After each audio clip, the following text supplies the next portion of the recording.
Hi guys, so good to see you guys. We're back with what happens in here. In here, and in here. I kind of forgot how I we know, do I'm it. like, how do we... Wait, it was in here. Yeah. Because we didn't have a foot zone. We did do foot zone today, but she's all this still happens in here. we still have these talks. Yeah. Yeah. How's your week been? Good. This week was one of my, stressful weeks. It's that week leading up to, I don't know, and it's just like everything feels like not everything. I don't want to say everything feels like it's falling apart, because like as I looked at, like I went through the week and I wasn't like in that victim mode of everything's falling apart. Good. But I was like, wow, there's a lot of things happening this week It was that kind of a I have to crazy deal with. Yeah. So even just switching that mindset instead of being in the victim to just, there's a lot going on. Yeah, just like either excited for it, like let's see how we're going to do this, or just observing it, neutral about it, either way. Yeah. And I just had to kind of like think, okay, well, there's a lot. What's most important? Like, what do I need? What put it in an order of, I got to prioritize. Oh, amen. So that's all. That was your week. I had a similar week because between my husband and I, we have 10 children, and they're all married except for my baby who's getting married. So that's 20 adults, and then we have 13 grandkids and 4 on the way. Holy cow! Wow. And this next 2 months, crazy, because we've got wedding, a baby coming, girls camp, we just talked about, which I'm in charge of for the girls in my little religious area. And so just and babies coming in the next couple months? We have one baby coming in July. Okay. And then I have family coming right now. They're here visiting, and other family coming to visit and doing, baby showers for baby, and then wedding shower. Anyway, lots of stuff. Really wonderful stuff. But again, I'm looking at prioritizing. Yes. And it's like that's life. Yeah. And I say my prayers and I say, Heavenly Father, please help that I don't let important things slide through the cracks, but I'm going to do my best. Yeah. And I love all these people so much. And if they feel my love, and hopefully that's enough, even if I don't always do it the right way or exactly right for each person. Yeah. And if they don't feel my love, I do love them. Yeah. They have to figure out their own journey. And so that's how I can do it without being in the fetal position. Right. There's so much. Yeah. My sweet daughter-in-law. I love all my daughter-in-laws. They're so amazing. She said to me with coaching, life coaching, foot zoning, and then all of these kids and everything, how do I and I'm coaching people, they're struggling, right? Yeah. How do I not fall apart? Yeah. And I said, the bottom line is I'm not attached to any outcome. I just love and try to teach and serve and love. Love, teach, serve, love, teach, serve, love. But no attachment to any outcome. In other words, I'm not in a rush for you to learn anything. It's your journey. It's your perfect journey, which is what we're going to talk about today. Yeah. Which is fun too. Yes. And I think that's what's hard for people sometimes in maybe in that leadership position, but especially when it comes to like a motherly position. Exactly. To attach yourself to an outcome for someone else. That's right. And it causes so much suffering. Yeah. And then you're in the fetal position because you've got 6 kids all doing things you never thought they were going to do, and maybe they weren't doing things that you wanted them to do or can see, because I'm their mom, I can see their potential. Yeah. But they don't want that. They don't want the same thing that you think is their potential. Yeah. Yeah. So letting go of those outcomes for every single person. Yeah. Which doesn't mean I don't care about them. It means that I care so much about them that I want them to have their perfect journey.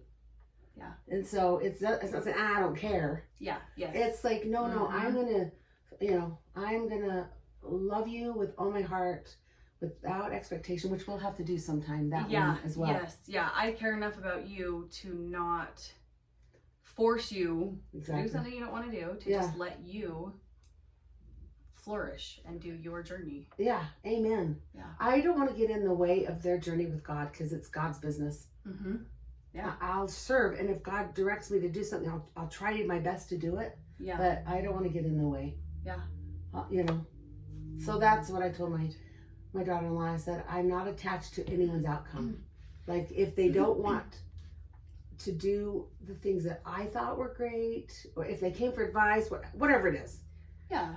I'm not attached to their outcome. They get to choose and they get to do, and I'm just going to keep loving them. Yeah. That's really good, because when I think about, like, when I started with you, you know, and I'm like, I'm learning all these things, and I just want everyone to know, everyone needs to do all these things, and, you know, and so I can imagine for you, where you've been doing this for years, and you do it on an individual basis. You meet with people one-on-one, and because I know you, and I know how much you do love, and you love people, that, and you can see what's in them and their potential. Like, to me, I can just imagine, like, that would be so hard for me to see this person and to be like, why do you not see it? Like, you probably just want to grab them. How do you not see this? What is I going think the on? hardest part is when they're just struggling so much and suffering. Yes. And Yeah. they're suffering so much. Yeah, that's the hardest part. So, and that's when we just turn over to the Lord, pray for them, and keep loving them. Yeah. Like, who have you returned to, or when you think back about in your past about experiences, who do you feel the safest with when you think back? Aren't they the ones that just allowed you to be who you are and just kept loving you unconditionally? We're not sure exactly how to love unconditionally here. Yeah. Yeah. But the ones that get closer to that kind of love, where no matter what you do, they're still gonna love you. yeah, and you could tell them anything, and they'd help you figure out what to do. Even if you told them a really big one, they would still love you, even though they're like, help you go to the police officer and go where you need to go. Needs to happen. Yeah, but what needs to happen that's best, you know. Yeah. That way, with you saying that, it reminds me of, so I've been working at a salon for a couple years, and I've known one of the girls for longer than that. And that was part of the reason why I was like, I just need to come work at your salon, because I need to be in that environment. And they kind of have this legacy. It's a family thing. And so the girl I know, her mom owns the salon, and then her mom and dad used to own the salon. But I hear both of her parents have passed away. They were not very old. Oh, wow. Yeah, and it was kind of within 6 weeks of each other, just passed away. That's really sad. It was terrible. A lot for her to handle. Yeah, but I like sit and I listen to the stories of her, and I'm like, oh, I wish I could know her. Yeah. But at the same time, I'm like, I know her through you guys. Yes. But it's just funny when you say that, because she was always one, like, because the girls will say, we could tell grandma anything. We could tell her the crazy things that we do. And she would always tell us something that she had done that was even a little bit worse, you know? And so they were like, we felt totally safe with grandma, because she would just love us no matter what we did. Oh, I love and that she so would much. just laugh with us and love us, even if we made the craziest mistakes. That's so it was so true. I'm like, oh, that was her. That was who she was. And we all have those people in our lives that we think back. Yeah. Whether it was a church leader, or like. Yeah, I mean, hopefully we all do. And if we don't, we can become that person for others, and that's where some of our healing will come in. Can happen. Yeah. But we've talked about this before, but we all want to feel lovable, capable, safe, and belonging. Yeah. Those are just 4 of our basic things that we want to feel. And so I remember those when I'm trying to respond in a loving way to either a child, one of my kids who, you know, saying something to me that is a little shocking. This is really want to hear it. This is shocking, and I don't want too many details, please. No. Yes. No, I get that. Okay, I got it. I don't need to. Okay. No, but just wait. They are lovable. They are capable. They are safe, and they do belong. And so, how do I convey that to them? Yeah. You know. And when I think back in my life, those people that created that kind of environment for me, I don't necessarily remember a lot of stories or so on, like maybe even too much about them when I go back way back. But I just remember that yummy feeling I had with them. Yeah. Like different grandmas or that you they just were feel safe. that they love you. Yeah. Yeah. It's kind of cool, huh? Yeah. All right. Is there specific things Yeah. that we're going to talk about here Yeah. on our journey? Let's do this. Let's do this. This idea and concept that I want you to all think about. When you look back at your past, I want you to literally look back at your past. Look right there. This is my past. Here's my present. Here's my future. And when you look back at your past, with all of the hard things, the trials, even things that seem to be tragedies, there can be all kinds of things. The people watching, there can be really, really hard things, sexual abuse, deaths of a parent or a sibling, all of those things. So wherever you're at, when you look at your past, I want you to look at your past and I want you to see it as your perfect journey. Now, there might be some resistance to this, especially if you had some really big, hard things. But if you really can see this, it is the truth. We are all on this earth and we all have specifically our own journey with God, and it is perfect for us and what we're going to learn, how we're going to grow, and how we're going to connect with others, learning how to forgive and all of the things. Sneeze. Oh, good one. Yes. Sorry. You got to let those sneezes go. When you try to hold those in, oh, it's bad news. I know. Okay, well, if you feel like you could edit that I out. thought she was really feeling that. What I was like, saying, like, yes, oh, like. that was the best. Oh, man. I'm not editing that out. That was my favorite. Okay, so now this is what I want to explain about this so you can really do this. We've talked about this. Our minds are thinking machines, and our minds create stories. That's how it works. Mm-hmm. So it thinks and thinks and thinks. It's trying to protect us. It's part of our body, which is, has infirmities. Our spirit is different than our body. Yes. And our body has a lot of infirmities. And the mind is trying to protect us. So we've talked about all of that. And if you haven't seen those, go back and watch them if you want. I won't go into all that now. But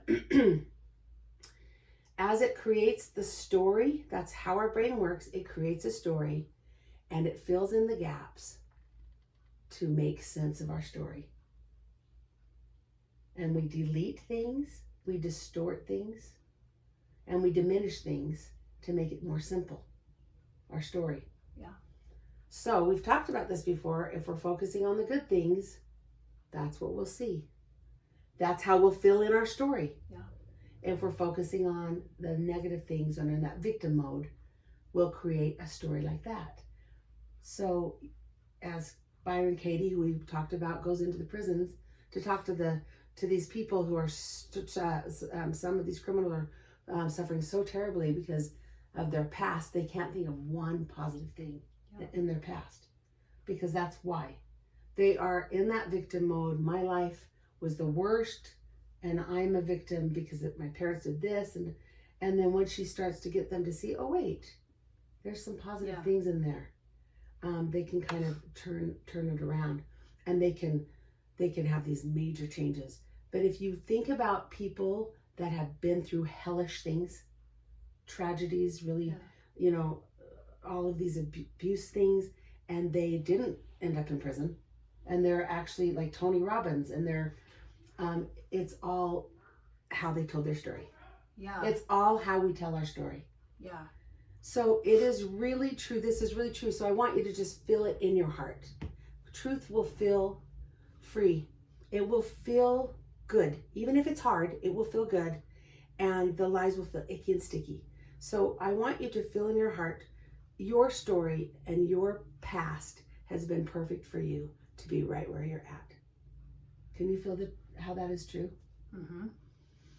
Take a nice breath and just feel it in a somatic way. So now if your past was perfect for you, even though it had lots of hard things, those trials helped you become who you are right now. And you're learning and growing every day, figuring new things out, sliding back, coming back up, doing this a little bit, right? It's the journey. So as you sit in your present, if you can believe and know, because it is true, that your journey was perfect, what does that mean for your present? Right here where we're sitting. Well, then that means that this is perfect. Yeah. You're where you're supposed to be. For you. Yes. Yeah. Okay. So how freeing is that? So freeing. Can we let go of all the regrets when we do that? Mm-hmm. Like, oh, maybe I should have married so-and-so, or maybe I should have had less kids or more kids, or blah, blah, blah, filling in the story with all these pieces. If we just know that our perfect journey in the past has led us to where we are right now, which is perfect for us. Then when you move to the future, how do you feel? It's perfect for us. Yeah. Yeah. So you can look forward to our future, right? Mm-hmm. Totally. No matter what it is. And like we talked about last week, with excitement, Yes. that emotion, Mm-hmm. it's going to be that first one that comes in. Yeah. And we can be excited for what's coming. Even the trials, and especially the trials. That sounds crazy. But when you really look back, those trials really do. That's what shapes you. Mhm. That's when you learn. Yeah. That's when you, I guess I shouldn't say learn, because you could say, yeah, well, I went to school, like I learned. But That's when you grow. shapes your character. That Yeah. shapes you as a person. Mm-hmm. Yeah. Yeah. So now what I want to do before we finish up is going back into the past. If any of you guys, or if you have a memory there that is haunting or upsetting, that is a story that kind of keeps you going in a victim mode. That keeps you going into, yeah, but this one, I want to do the Byron Katie steps Mm-hmm. and just walk through them. If you have something that comes up in your mind, we'll walk through it. If you Okay. don't, we'll walk through it Okay. without an example. So just think about it. And I can even think of an example to walk through. Okay. But just if you want to take a minute and think, all of you, if there's something that's like, yeah, but this was too hard, and Mm-hmm. Can I ask a question? And Yeah. maybe I'm trying to, I don't know if we've gone through this Yeah. together. Because Yeah. I'm like, I don't know. Is this process something that is going to, maybe this process will take care of this question I'm going to ask. yeah, But when people are looking back on their past, especially those ones who have not even on purpose, but the victim mindset or the negative memories of it. yeah. Can they go back and look and change those to positives? Yes. Is that Yeah. where is that what this Yes. exercise is going to So do? yes. Let me Okay. explain what it's going to do. So we've talked about this. All things are neutral. Everything is neutral. Every event that happens, every situation, all things are neutral, and we attach a meaning to it based on how we feel. Mm-hmm. So when you are looking back at those things that happened, you have this meaning attached. So if you have a negative meaning attached to it, Mm-hmm. like, oh, that wrecked my life for 10 years after that, my whole life was hell, Yeah. da-da-da, that's where you're sitting. Uh-huh. And so when we go back and look at that and find the truth and clean out the lies of the story we've created, Mm-hmm. because we make it into a story. Mhm. This is my story. Yeah. And usually with stories we see all black and white, we diminish. All those things I was talking about. Yeah. We delete, diminish, we distort to fit this story. So when we rewrite it with the truth that feels free, we're going to now look back at that past event so much differently. Okay. And it's that neutral thing that now we're going to see it from this new place, Okay. which is actually the place of truth. Okay. Right? So do you have one that you can think of? If you don't, we can just walk through it. I can't think of Yeah, one. that's good. Let's just yeah. walk through it. So what you're going to do is you're going to think of the event, and you're going to say, this causes me suffering, remembering, blah, blah, blah. When, I could just come up with an example. Okay. Unless there's something comes to No, mind. I was gonna say. Yeah. I mean, I can just make one up. Yeah, and do you want to do it? we Make can one do up it and that we'll do way. it. Yeah. I don't know. Let's see. It causes me suffering when I think how mean my brother was to me growing up. Perfect. That's an perfect example. I was going to do one just like that. I Okay. was going to say, my sister didn't like me or whatever. Which my sister loved me. It's In just case an she walks example. this, I was just okay. So my brother was mean to me all growing up. Yeah, doesn't like me. Yeah. Doesn't. hmm Yeah. So now, first of all, when she says it, and if this was a real example for her, she would feel that ickiness and that heaviness right now. Which also is not real. Just Yeah, so it's- everyone knows. If you watch, it's not real. But not Okay. to say, you guys, if you have some of these feelings, that anything's wrong with it. It's all part of the journey too. So what you'll say now is it true that That he was doesn't like me. that was mean to you, and that you're suffering And then still I'm suffering from remembering that, and that you suffered then, And so you say, is it true? And you might say, heck yeah. Yeah, it is. He was so mean to me. I know he didn't like me. He told me that I was an accident and that his life was better before I came. Yeah. Mm-hmm. Okay. Oh yeah. So you've got this stubborn belief, and it's really strong, very strong. And so then it's a very deeply groove pathway. Yeah. Yeah. And so you're going to now say, are you absolutely positive it is true? Because we just want to open up a little window for the brain to inquire. Yeah. I mean, it still can work even if you're just like, in a real situation, like I would say, like to me, it feels real. Yeah. It feels that's why I'm suffering. Because it feels like he really didn't. It was mean to you, and that he didn't like me, didn't want me that around, is going to cause you suffering. And it causes me to suffer still. Yeah. I still think about it. You know, we still don't have a good relationship. So it still causes me suffering. Okay, so that's a good example of just not even be able to say, no, it might not be true. But if you go, yeah, maybe not, maybe it isn't that black and white or whatever. But either way, it works. So now you're going to just feel it in a somatic way. If this is true, how do you feel? And where do you feel in your body? If it's true, then I mean, I just feel, you know, like I'm mad. I feel it in my gut, but I kind of feel it all over. Like it just makes me so frustrated that he's so mean to you. I didn't do anything. It's just basically because I exist. He made my life miserable. Like, okay, so you feel it in your body. You feel agitated. Yeah. So those feelings are icky, right? Mm-hmm. Yeah. They feel stuck in your body. Mm-hmm. So truth, even if it's hard, will feel peaceful. So there's some lies in there. Okay. Okay. And you've felt when you feel the truth, because the truth will set you free, and the truth will be like, oh, my brother was doing the best he could. He had his own story. He had his own pain. That, you know, there's all kinds of things that will come with the truth. Mm-hmm. The perspective you're seeing it from right now feels icky and sticky, and it's going to cause unnecessary suffering. Yeah. Okay, now go to this thought and feel it in your body. Okay. If this weren't true, and I'm not saying it's not, just if it weren't, imagine it. This is not your story. How would you feel? It would feel so good. And it feels light and free. Yeah. Mm-hmm. Okay, so this is telling you that this story doesn't have to be true, what you're believing. Okay. Even if he was mean as hell, you don't have to suffer from it. Because that's what the two pieces are. My brother was mean, and he didn't like me, and it's causing you suffering. That might be where the lie is, that it's causing you suffering. Okay. Do you see what I'm saying? Mm-hmm. This is unnecessary suffering. Because when you decided this doesn't have to be my story anymore, how did you like how that felt? That feels really good. Let's muscle test it, okay? Put your arm up.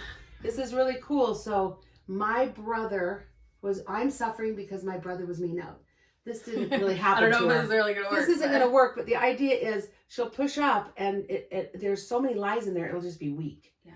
But when you say, I don't have to suffer even if my brother was mean to me, I don't have to suffer even if my brother was mean to me. You're going to have a lot of strength, because that's the truth. Because that's the truth. See? Do you get where we're coming here? Yeah. Yeah, it's powerful. Yeah.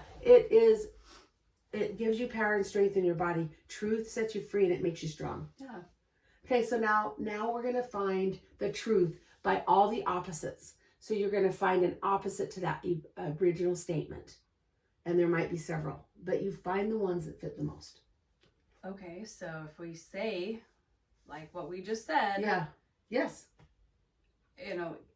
Maybe my brother was mean. Maybe my brother was mean, but I don't need to suffer because he was mean. Is that how you do it?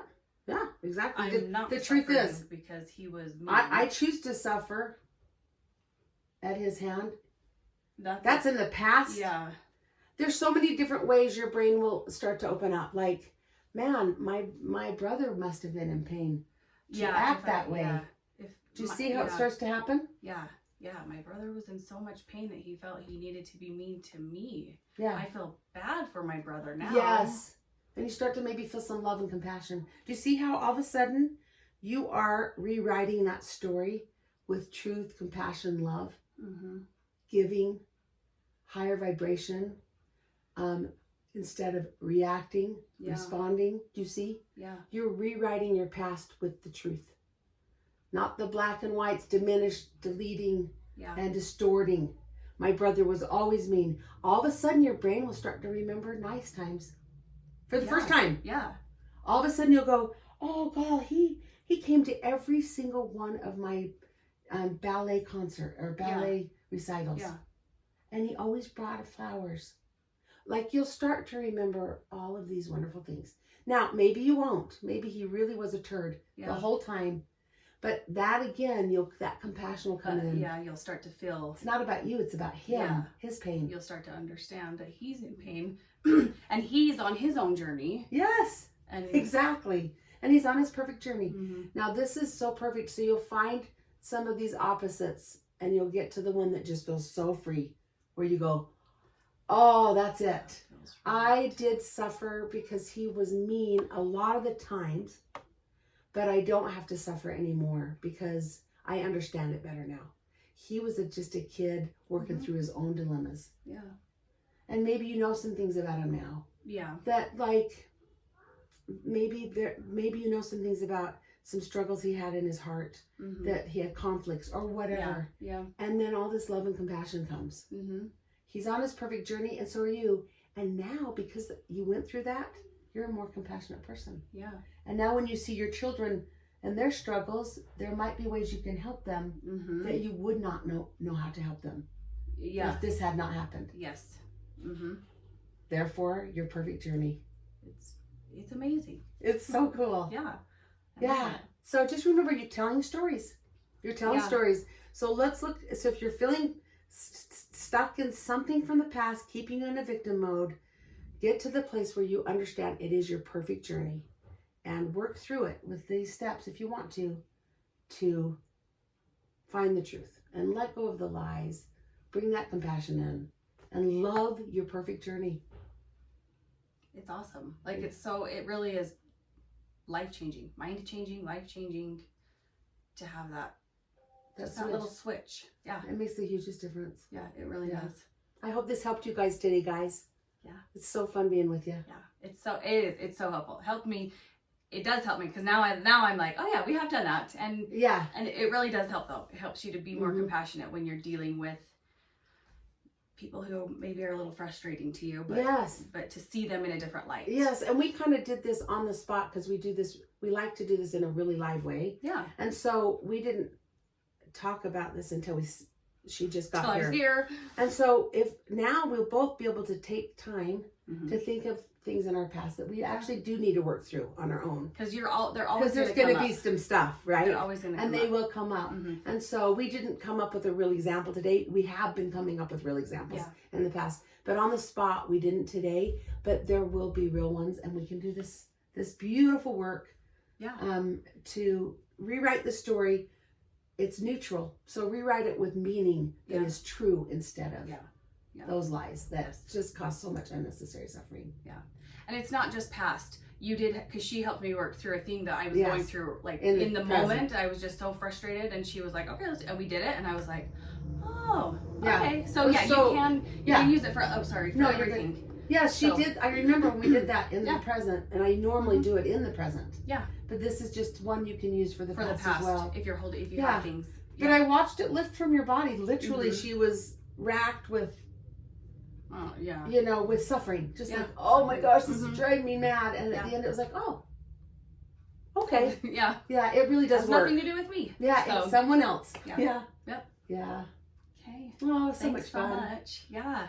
Thank you for your wonderful insight. Oh, she always has so much. Thank you so much. That's why I was like, I can't do this alone. I'm not an expert. So I'm like, come help me. You are an expert. And you're amazing and great at questions, and also all the stuff that you're learning. And she's been reading books for years and years. She has so much knowledge. You have so much knowledge. It's in there. It's in there, girl. It's in there. Yeah. I'm collecting it. And I don't want to hoard it anymore. I want to share it. Yeah. I want to share it. So you're the best, Kate. Oh, you're the best. Okay, you guys. Thanks for being here with us, and thanks for we just really appreciate you, and we really hope that this helps somebody out there. If you know somebody who you're like, oh, it'd be perfect for them, just send it on to them so they can watch it. Yeah, that'd be awesome, you guys. Okay. Thanks. We'll see you next time. See you next time. Mwah.